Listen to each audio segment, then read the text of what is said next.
કાર્ય કરતા નથી. જ્યાં બી જઈએ તો સીધા રોડ આંદોલન કરીએ કે ના કરીએ સીધા અમને પકડી લેવામાં આવે, અવાજ દબાઈ દેવામાં આવે.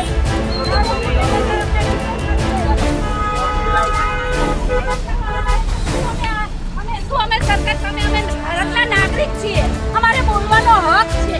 અમારો અવાજ શા માટે દબાવો છો? અમને શા માટે ડિટેન કરો છો?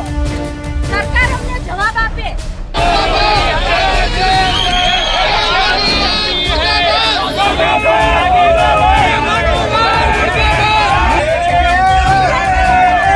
અમારો અવાજ દબાઈ દેવામાં આવે છે. सरकार जब जब करती है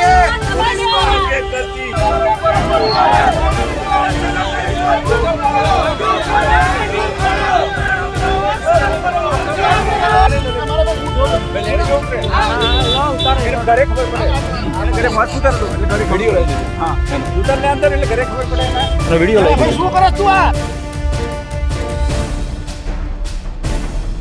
સુદેશમાં યુવાનોનો અવાજ દબાવવામાં આવી રહ્યો છે. નીટ પેપર લીકનો વિવાદ હવે માત્ર પરીક્ષાનો મુદ્દો નથી રહ્યો, પરંતુ દેશવ્યાપી જન આંદોલનનું સ્વરૂપ ધારણ કરી રહ્યો છે. આજે દિલ્હીથી લઈને અમદાવાદ સુધી થયેલી ઘટનાઓએ અનેક ગંભીર સવાલ ઊભા કરે છે. એક તરફ રાજધાની દિલ્હીના જંતર મંતર પર ભારે પોલીસ બંદોબસ્ત વચ્ચે પ્રદર્શનકારીઓ અને પોલીસ આમને સામને આવી ગયા, તો બીજી તરફ આજે અમદાવાદના લો ગાર્ડન વિસ્તારમાં જે દ્રશ્યો સામે આવે છે તેણે સૌનું ધ્યાન ખેંચ્યું છે. આખરે શું છે સમગ્ર મામલો? ચાલો સમજીએ.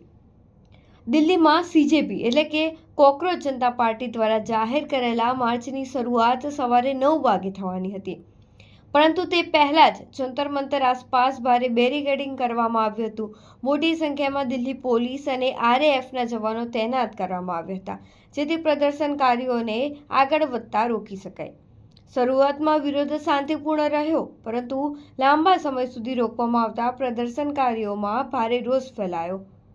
પરિસ્થિતિ ત્યારે વધુ તંગ બની ગઈ જ્યારે ભીડે પોલીસ દ્વારા લગાવવામાં આવેલા બેરિકેડ્સ તોડી નાખ્યા. ત્યારબાદ પોલીસે પરિસ્થિતિ કાબૂમાં લેવા માટે લાઠીચાર્જ કર્યો, જેના કારણે સમગ્ર વિસ્તારમાં ભારે અફરાતફરીનો માહોલ સર્જાયો. તો બીજી તરફ અમદાવાદના લો ગાર્ડન વિસ્તારમાં આવેલી હેપી સ્ટ્રીટ નજીક પણ નીટ પેપર લીકનો વિવાદ અને લદ્દાખના સામાજિક કાર્યકર્તા સોનમ વાંગચુકના સમર્થનમાં મોટી સંખ્યામાં લોકો રસ્તા પર ઉતર્યા હતા. દેખાવકારોએ હાથમાં પ્લેકાર્ડ્સ અને બેનરો સાથે સરકાર વિરુદ્ધ જોરદાર વિરોધ નોંધાવ્યો હતો. સમગ્ર વિસ્તારમાં ભાજપ હાય હાય અને ધર્મેન્દ્ર પ્રધાન રાજીનામું આપે જેવા સૂત્રોચ્ચાર ગુંજી ઉઠ્યા હતા. પ્રદર્શનકારીઓએ કેન્દ્રીય શિક્ષણ મંત્રી ધર્મેન્દ્ર પ્રધાનના રાજીનામાની માંગ પણ ઉઠાવી હતી અને પેપર લીક મુદ્દે સરકારની જવાબદારી નક્કી કરવાની માંગ કરી હતી. વિરોધને ધ્યાનમાં રાખીને એસીપી અને ડીસીપી સહિતનો મોટો પોલીસ કાફલો સ્થળ પર તૈનાત કરવામાં આવ્યો હતો.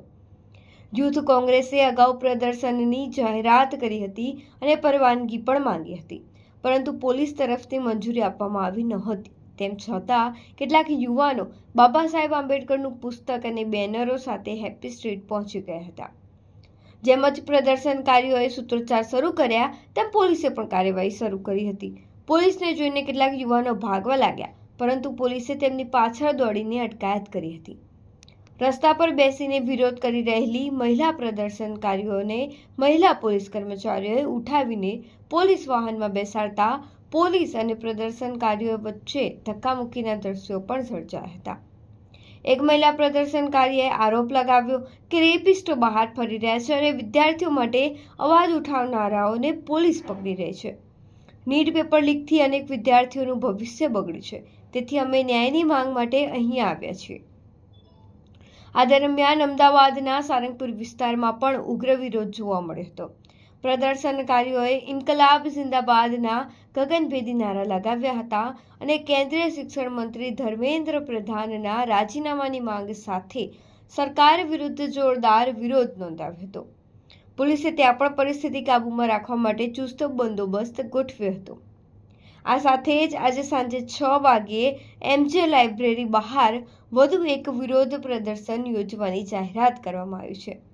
આ માટે દેખાવકારોના આગેવાનોએ એલિસ બ્રિજ પોલીસ સ્ટેશનમાં મંજૂરી માટે અરજી કરી છે, પરંતુ પોલીસ તરફથી હજુ સુધી કોઈ સત્તાવાર જવાબ જાહેર કરવામાં નથી આવ્યો.